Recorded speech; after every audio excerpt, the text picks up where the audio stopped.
Hello students, today we will continue the chapter 1 of class 12 electric field, electric charges and field, where today we will discuss a new topic, electric field intensity at a point on axial line due to electric dipole. हाँ, एक electric dipole होगा, उसमें एक axial point होगा और उस axial point पे आप क्या electric field intensity की वैल्यू फाइंड करेंगे, है ना?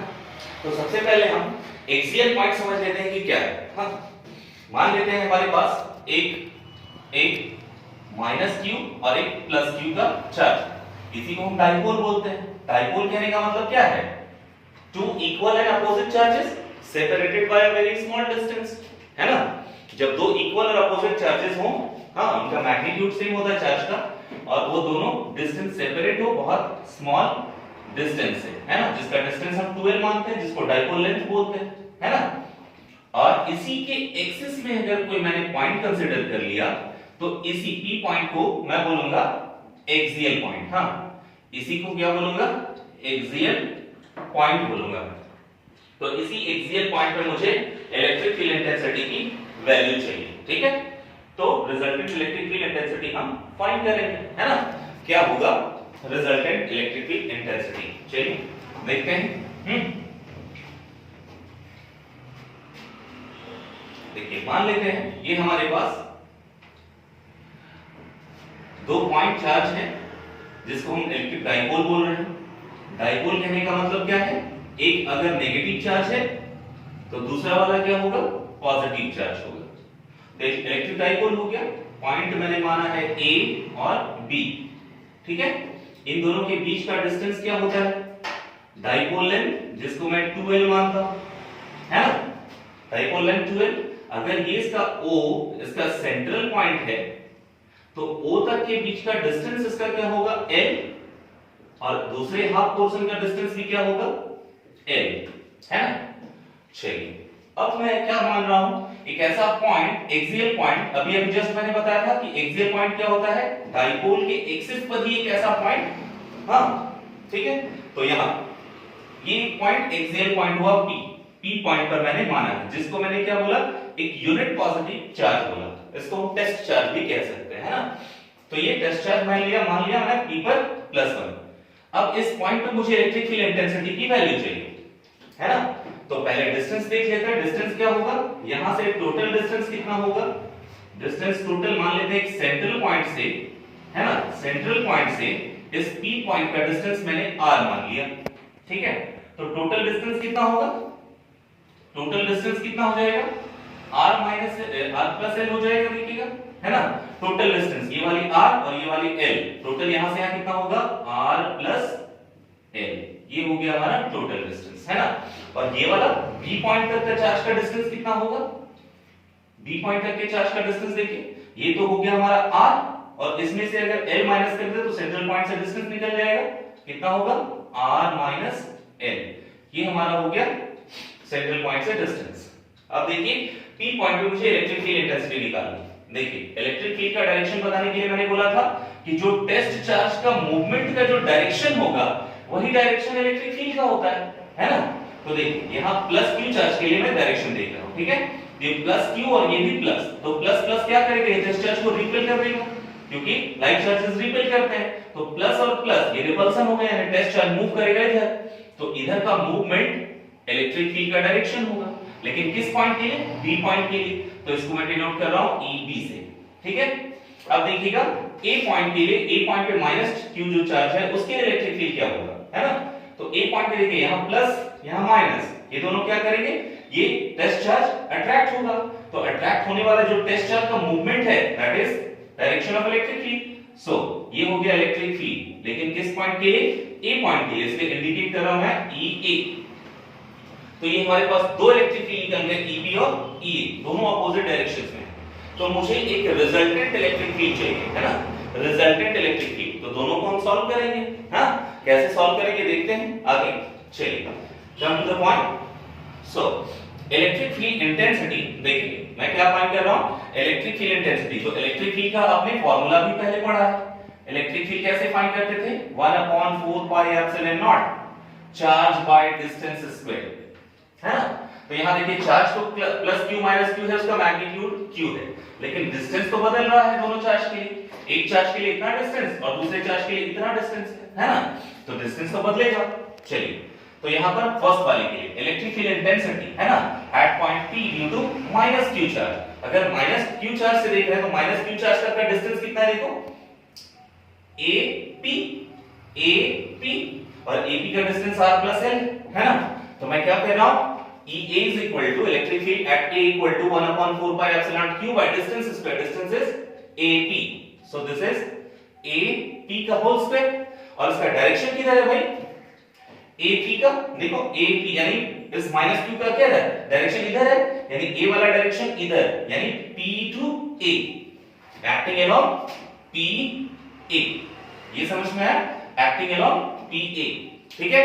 अब यहां देखो, ठीक है, अब यहां देखो, यहां AP की वैल्यू क्या है, R प्लस L है, so this is AP means what, AP means what, R plus L whole square, है ना।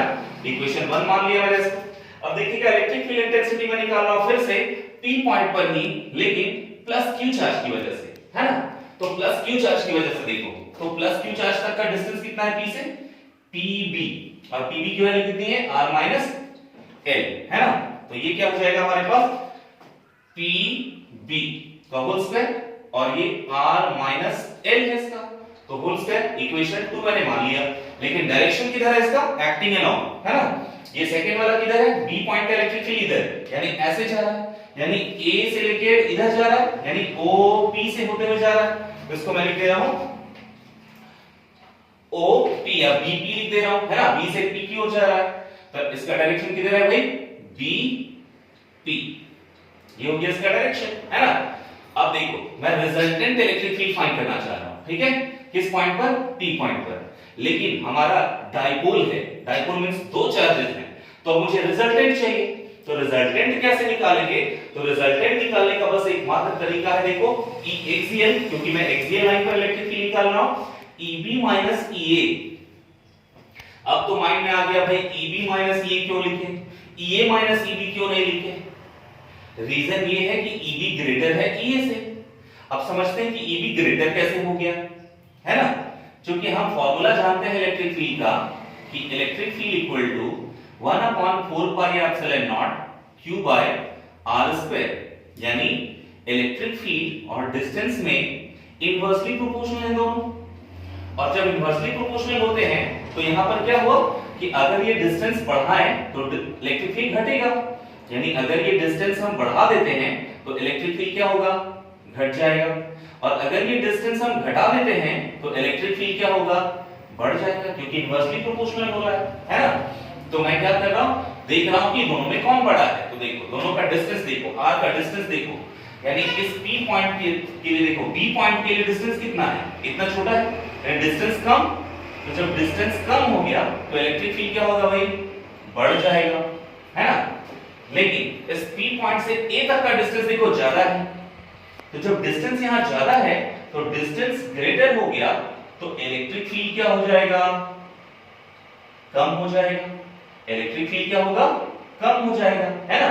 तो यहां पर डिस्टेंस कम किसका है, B पॉइंट तक के लिए, तो इसलिए B वाला इलेक्ट्रिक फील्ड जो होगा वो ग्रेटर होगा, और P से A तक का डिस्टेंस ग्रेटर है, इसलिए इसका इलेक्ट्रिक फील्ड की वैल्यू कम होगी, यानी EB ग्रेटर है EA से। क्लियर हो गया, चलिए, इसलिए मैंने यहां लिखा क्या है, E is equal to EB minus EA। EB greater कैसे हुआ पता चल गया। चलिए, एक्सियल पॉइंट के EB की वैल्यू मैंने रख दी और EA की वैल्यू रख दी फ्रॉम इक्वेशन 1 एंड 2। अब देखो एलसीएम लेना है मुझे, पहले तो जो कॉमन टर्म है उसको निकाल लेते हैं, q by 4 pi epsilon naught, इसको बाहर निकाल ली, जो बच गया उसको एलसीएम लेना है मुझे, है ना। तो एलसीएम लेने के लिए क्या है, देखो r minus l क्या है, r minus l का होल स्क्वायर, होल स्क्वायर मतलब क्या है, r minus l और r minus l दो हो गया, और r plus l का होल स्क्वायर है, तो r plus l और एक और r plus l, देखो ये दोनों a square minus b square का फार्मूला नहीं बना दिए, r square minus l square, और ये दोनों भी तो बना रहे होंगे वही formula, r square minus l square, तो दोनों का क्या होगा, दोनों मल्टीप्लाई करेंगे तो r square minus l square का होल स्क्वायर हो जाएगा, इसलिए यहां होल स्क्वायर लिखे। माइनस से माइनस वाला कैंसिल तो प्लस वाला बच गया, तो प्लस वाला यहां मल्टीप्लाई हो, प्लस से प्लस कैंसिल तो माइनस वाला बच गया, माइनस यहां मल्टीप्लाई हो गया। अब इनको a प्लस b का स्क्वायर का फॉर्मेट में है और ये a माइनस b के स्क्वायर के फॉर्मेट में है, इसलिए मैंने दोनों को डिस्ट्रीब्यूट कर दिया। चलो ठीक है, फॉर्मूले पे चलते हैं। q by 4 pi epsilon naught तो था हमारे पास a square plus b square plus 2ab कर दिए, minus a square plus b square minus 2ab, है ना। अब माइनस वाला साइन जो है वो ब्रैकेट के अंदर मल्टीप्लाई कर देंगे, तो मल्टीप्लाई करने से दोनों माइनस हो गए, प्लस हो गया, साइन चेंज हो गया। देख रहे हो ये r स्क्वायर और ये l स्क्वायर यहाँ पॉजिटिव है, यहाँ r स्क्वायर और l स्क्वायर नेगेटिव है, तो दोनों कैंसिल आउट हो गए। तो बचा क्या, 2rl और ये 2rl, कितना हो गया 4rl। So this is 4rl, r square minus l square का होल स्क्वायर, है ना। चलिए अब इसको मैं 4rl को क्या लिख रहा हूं, 2r into 2l। देखिए क्या लिख रहा, q into 2l into 2r। 2l क्यों लिखे भाई, क्योंकि हम जान रहे हैं कि electric dipole moment p equal to q into 2l होता है। तो देखो q into 2l एक फॉर्मेट बन गया हमारे पास, तो इन q into 2l के बदले में क्या लिख सकते हैं, इलेक्ट्रिक डाइपोल मोमेंट p, तो इसके जगह पर p लिखे into 2r, तो this is r square minus l square का होल स्क्वायर। और E एक्सियल हो गया 1 by 4 pi epsilon naught 2pr by r square minus l square का होल स्क्वायर। यही हमारा एक्सियल पॉइंट का इलेक्ट्रिक फील्ड आया। लेकिन मुझे क्या चाहिए, electric field short electric dipole के लिए चाहिए। तो शॉर्ट इलेक्ट्रिक डाइपोल मतलब क्या होता है, ऐसा डाइपोल जिसका डिस्टेंस बहुत कम हो। तो ये वाले डिस्टेंस अगर मैं डाइपोल बहुत कम कर दूं, छोटा कर दूं, है ना, तो ये l छोटा हो जाएगा और ये डिस्टेंस p पॉइंट का जो r डिस्टेंस था, हाँ, वो तो अपनी जगह पर, यानी r जो है वो बहुत ज्यादा बड़ा है इस l के कंपैरिजन में, है ना। तो l के कंपैरिजन में ज्यादा बड़ा है तो r greater than l square. तो l स्क्वायर को क्या होगा, अगर l से बहुत ज्यादा बड़ा है, एक तो ऑलरेडी छोटा, उसका और स्क्वायर कर दो तो क्या हो जाएगा, वो नेग्लिजिबल हो जाएगा। जैसे एग्जांपल के लिए 0.01 का अगर मैं स्क्वायर कर दूं तो और छोटा हो जाएगा, 0.001 हो जाएगा, ये मतलब बहुत छोटा हो जाता है, ठीक है, इसलिए इसको हम नेग्लिजिबल मान सकते हैं। तो अगर l स्क्वायर को हम नेग्लेक्ट कर दें तो क्या बचेगा, r स्क्वायर पावर स्क्वायर, तो r स्क्वायर इनटू स्क्वायर 2 2 4, यानी r पावर कितना हो जाएगा 4, और 4 से क्या हो जाएगा, एक r कैंसिल, मतलब r क्यूब बचेगा। तो एक्सियल पॉइंट का मुझे इलेक्ट्रिक फील्ड इंटेंसिटी कितना आ गया, 1/4 pi epsilon not 2p by r cube. आप यहां देख रहे हो कि एक्सियल पॉइंट का जो इलेक्ट्रिक फील्ड है वो इनवर्सली प्रोपोर्शनल है r क्यूब के, लेकिन इलेक्ट्रिक फील्ड के फॉर्मूले में r स्क्वायर के इनवर्सली प्रोपोर्शनल था। तो ये डिफरेंस है दोनों में, याद रखिएगा, इलेक्ट्रिक फील्ड किसी भी पॉइंट चार्ज के लिए r स्क्वायर के इनवर्सली प्रोपोर्शनल होता है ना, और किसी डाइपोल के लिए r क्यूब के इनवर्सली प्रोपोर्शनल होता है, ठीक है। तो ये this is all about the electric field intensity at a point on axial line due to electric dipole. Okay, thank you.